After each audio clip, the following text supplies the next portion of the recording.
So it's been a hard week for the Smith family. Not only did they have to clap back at beauty vlogger Shane Dawson, which is a whole other conversation. I missed that. Child. Now I got you with the child. August Alsina confirmed rumors about Will and Jada's open relationship in an interview with Angela Yee by stating he was in a relationship with Jada. He claims he got Will Smith's blessing and that he could die right now and be okay knowing that he truly gave all of himself to someone. So let's start general. Like, what were your reactions to this when you first heard it? Okay, so for me, it kind of went like up and down because I saw like some other interview that August did where he was explaining kind of the situation and he was being real dodgy with how he was talking about it. He was like, oh, I fell in love with a human and, and this relationship allowed me to be my full and authentic self. And, I'm good for gay theorizing. So my first thought was like, is August coming out? Like, is this what's happening in Pride Month? People were saying even in the comments of that video, no, he's talking about Jada, and then they were going back and forth. But no, they confirmed that wasn't true. And then lo and behold, this sort of came out. And, just skimming over some of the videos, all these sorts of things, and kind of like listening to what she had said and what he had said and kind of what we already kind of knew about them. I'm like, okay, so I see how this happened, but I feel like there's some layers to this that actually need to be dug into. Yeah, I think like I remember when he started hanging around them and I was just like, this is random. Like, is he like related to them? Like, is he like adopted or whatever? Like, I know a lot of people that's kind of rumored to like, oh, is he adopted? Or it's like the rumors of them, messing around. Granted, he was a grown man, but it's just like where they kind of taking him under their wing. But then he came out to confirm it, and it's like, I think it's a good confirmation to know that a famous Black couple is open or whatever that is for that representation, so we can have that dialogue of what it looks like and that your relationship should be whatever you deem it to be between the people that are involved.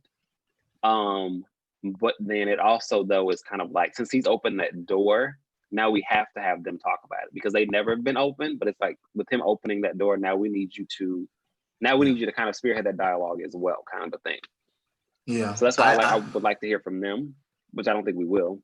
But I mean, what Jada said, did she take herself down to the red table? She did, but she also said everything he said was a lie. So, did she? I didn't see that. She said it was a TMZ comment or something before she announced she was doing red table. She was like, "He's lying." Like it's like a flat out lie. Wow. Okay. Wow. Okay. So I'm like, so what we gonna talk about, girl? That changes some things. Because I'm thinking, they didn't say anything, and the only comment that she's going to make is going to be on her show. But I don't know. I mean, I guess I like you said, Brandon, I'm glad that there is some representation for an open relationship. I think that needs to be not so taboo of a thing. It doesn't necessarily mean it has to be for you, but at the same time, you have to live and let live. And so I don't really have a problem with that. It didn't really come as a shock to me necessarily, because there have always been, rumors about Will Smith and Jada, having a different type of relationship. Even in the interview, August Alsina said that they had talked about it multiple times, but I don't know. Is that completely true? Because I don't remember actually hearing them talk about it. Hearing who talk about it? Will and Jada. I think they've always alluded to something, because I know everybody's circulating that clip of her at the red table talk when Will was there. She was like, "You might be on one side of the house with somebody. I might be on one side of the house with somebody else, but we'll always be married." Okay. Yeah. Okay. Yeah. I remember reading some people saying that, like basically because of their status and because they got kids together, they've decided to kind of to stay together as a partnership, but they get their sexual fixes elsewhere. Which, kind of goes back to that. You do what you got to do, for your relationship. You do what's best for you in your relationship. And I think it is important to kind of to have that dialogue about, you know, what open relationships look like, what polyamory looks like, so on and so forth. Mm-hmm. But something that was kind of interesting to me that people brought up, and I don't know if you saw this, and you had this on your thing, but people bringing up, you know, how August has pretty much, as long as he's been in the public eye, he had a lot of issues, like health issues, you know, drug issues, so on and so forth. And people, some of the dialogue that I was saying was that, like, was asking the question of if Jada was taking advantage of him. Yeah, because he's 20. He turns 28, but he's 27. Jada like almost 50. Yeah. So there's a 20-year age gap off rip. So whether, you know, Will gave permission or not, it still it's like, is him giving permission also just as bad as her taking advantage? Like, we're both of them irresponsible. You know what I'm saying? And for me, it's not even just the age gap is, you know, something to consider, whatever, but it's really like that kind of fragile state of mind. Because I mean, I would say I'm a fan of August Alsina, so I follow a lot of his stuff. He, you know, he has a lot of issues that have really affected, you know, his mindset. So really, for me, it's more of that sort of thing than the age gap. It's like you got somebody who's desperate for attention, for affection, looking for somebody to kind of to put him on the right path. And then you have someone who comes in and does that, and then they also get into a sexual relationship or whatever type of relationship. It's like, I don't know. Yeah, it's like having sex with your therapist. Yeah. So I came to it thinking, I don't really know how it could be how she could have taken advantage of him. But when you break it down like that, Marcus, I understand that, you know, maybe he was in more of a vulnerable position. Yeah. And so I could see the potential for that. Yeah. I do think before we immediately judge that relationship, we need to hear all sides.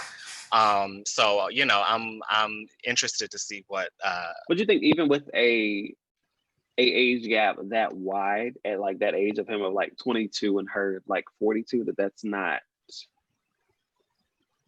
I don't think, I mean, I don't know what the word age gap, I mean, like you're at 22, you're able to go and do what you're legally, like, not even just legal, you're like of drinking age, and you're able to go out to the club, and you're able to go drink, and you're able to do whatever you want to do without anybody telling you what you want to do, you know.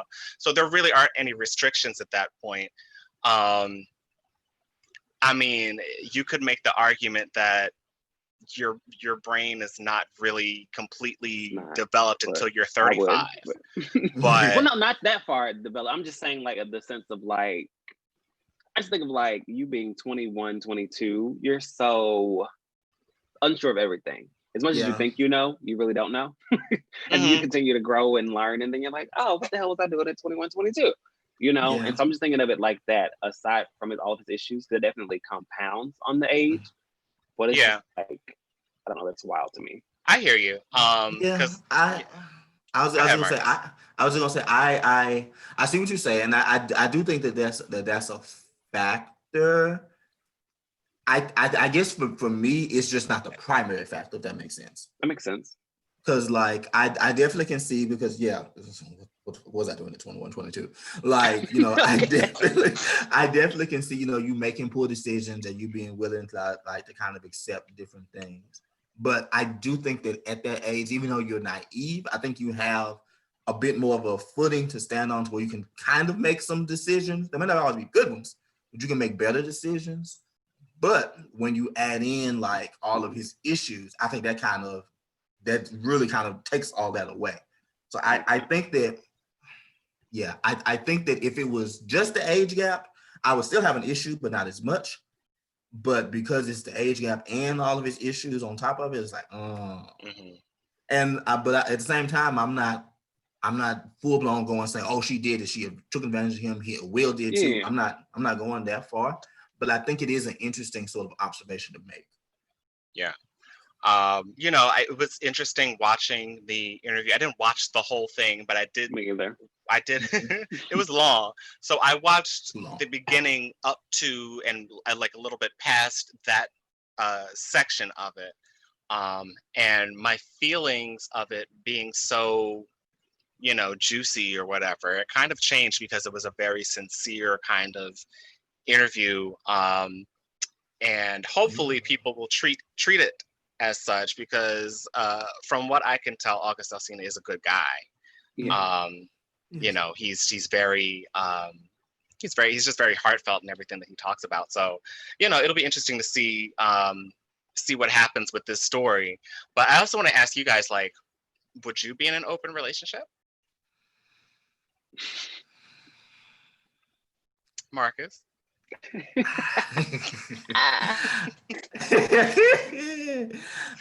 want me to go first? Please.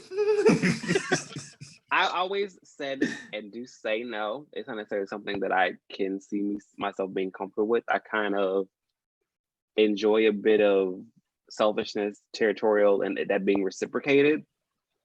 As I get older and as I learn more things, I think that at least when it comes to queer and gay men and long-term relationships, it does seem to be that denominator.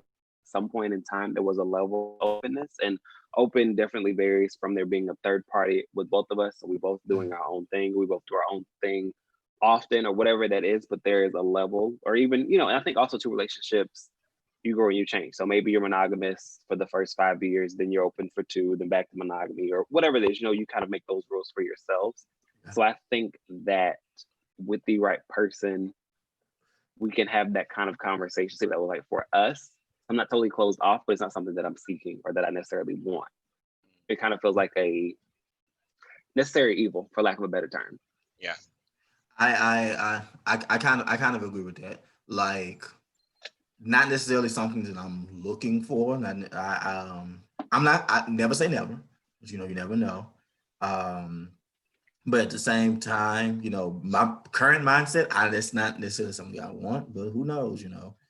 I may get to be 40, 50 and be like, you know what, I'll take whatever. I hear you. I mean, I think where I am now, and I don't really foresee this changing, is that I'm definitely more on the monogamy side. I don't know. I think I guess really it comes from just it being modeled for me, and you know, if I had a better understanding of polygamy, maybe being exposed to it a little bit earlier, maybe that would have changed. I don't know, because I don't like people that much. That part, okay, I don't like to share. What the hell? No, I completely get it. Absolutely. So it's like, if I can find, I just don't see myself even, like, it's hard enough to find one. And the fact that it's just like the idea of finding anyone more than that, it just, I don't know. It just, I don't see it happening. And I don't really have any interest in that, but who knows what the future holds.